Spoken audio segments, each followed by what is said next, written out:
રાજનાથસિંહ 2 દિવસ દીવની મુલાકાતે છે અને દીવમાં રાજનાથસિંહનું સ્વાગત કરવામાં આવ્યું। પ્રથમ દિવસે દીવના રાજકીય આગેવાનો, તંત્ર અને માછીમારો સાથે અગત્યની મીટિંગ યોજાઈ। સાથે જ તેઓએ દીવના પ્રવાસન સ્થળોની મુલાકાત ગઈકાલે લીધી હતી। આજે ગૃહમંત્રી રાજનાથસિંહ વણાકબારાની મુલાકાતે છે। આ મુલાકાત દરમિયાન તેઓ અહીંના સ્થળોની મુલાકાત લેશે। ઉલ્લેખનીય છે, દીવ કેન્દ્રશાસિત પ્રદેશ છે અને દીવથી હવે આજના દિવસે વણાકબારાની મુલાકાત તેઓ લેશે। વધુ વાતચીત કરવા જોડાઈ રહ્યા છે સંવાદદાતા રક્ષિત પંડ્યા, તેમની સાથે વાત કરીશું। રક્ષિત, ખાસ જણાવો જે રીતે આજના દિવસે વણાકબારાની મુલાકાતે રાજનાથસિંહ છે, ખાસ કયા કયા સ્થળે તેઓ જવાના છે, શું કાર્યક્રમ છે તેમનો?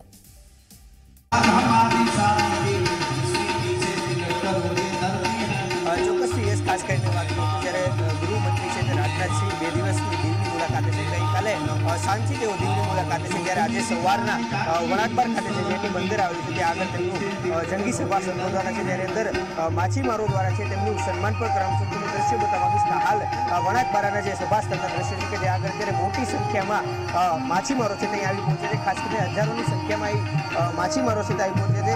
થોડી જ ક્ષણોની અંદર છે તે રાજનાથસિંહ પણ સભા સ્થળે આવી પહોંચે અને ત્યારબાદ તેમના દ્વારા છે તે તમામ માછીમારોને સંબોધન કરવામાં આવશે અને માછીમાર સમાજ છે તેમના દ્વારા છે તે રાજનાથસિંહનું છે તે સન્માન પણ કરવામાં આવશે। આપણી સાથે ભારતીય જનતા પાર્ટીના અત્યારે વાઇસ પ્રેસિડેન્ટ વિશાલ ટંડેલ છે, તેમની સાથે વાત કરીએ। વિશાલજી, ખાસ કરીને રાજનાથસિંહ આવી રહ્યા છે, શું આખો કાર્યક્રમ આજના દિવસ?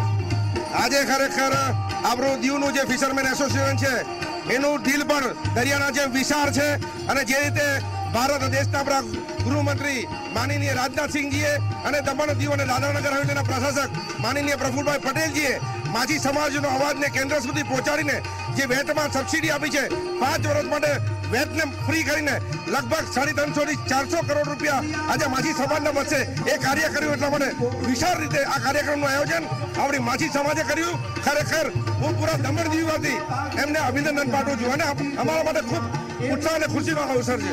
વિશાલજી, ખાસ કરીને એવી કોઈ આશા ખરી કે રાજનાથસિંહ દ્વારા મહત્વની કોઈ જાહેરાત દીવને અત્યારના આજના દિવસે કરવામાં આવે? આજે તમે જોયું હશે કે મોટે ભાગના જે કામ છે એ કેન્દ્ર સરકારે અમારા માછી સમાજના નહીં પરંતુ દમણ દીવના તમામ કામને આજે આવરી લીધા છે। સીઆરજીનું ઇસ્યુ સારું થઈ ગયું છે, ટુરિઝમમાં આપણે દમણ અને દીવમાં હેલિકોપ્ટર સર્વિસ ચાલુ થઈ ગઈ અને હવે મહત્વનો જે મુદ્દો છે કે દીવમાં આપણી પાસે એરપોર્ટ છે। સોમનાથ જવા માટે ઘણા બધા પ્રવાસીઓ અહીંયા આવતા હોય તો દીવ વણાકબાર અને કોટડાનું જે બ્રિજ બનવાનું અમારી એક મેઇન ડિમાન્ડ છે, એનાથી લગભગ 15 કિલોમીટરનો ફાસલો સોમનાથ સુધીનો ઓછો થઈ જશે, એની અમારી ડિમાન્ડ છે। એ પણ આપણે માનનીય રાજનાથસિંહજીને ગઈકાલે અમે રજૂઆત કરી હતી। એની સાથે સાથે દમણ અને દીવને ટુરિઝમ માટેના બીજા મહત્વના જે પ્રોજેક્ટ છે એના માટે પાર્ટી લેવલે અને સમાજ લેવલે પણ અમે ચર્ચાઓ કરી છે। અમને પૂરી આશા છે કે જે રીતે ભૂતકાળમાં કેન્દ્ર સરકારે રાજનાથસિંહજીએ અને માનનીય આપણા દેશના વડાપ્રધાન નરેન્દ્રભાઈ મોદીજીએ દમણ દીવને હંમેશા સાથે રાખ્યું છે, દમણ જ્યાં લોકોનું કામ કર્યું છે, અમારી જે ડિમાન્ડ છે એ કેન્દ્ર સરકાર પૂર્ણ કરશે એવો પૂરો વિશ્વાસ છે। આપણી સાથે બોટ એસોસિએશનના પ્રમુખ જોડા છે, તેમની સાથે વાત કરીએ। આજે રાજનાથસિંહ આવી રહ્યા છે, તમારા દ્વારા સન્માન પણ કરવામાં આવશે, શું કહેશો?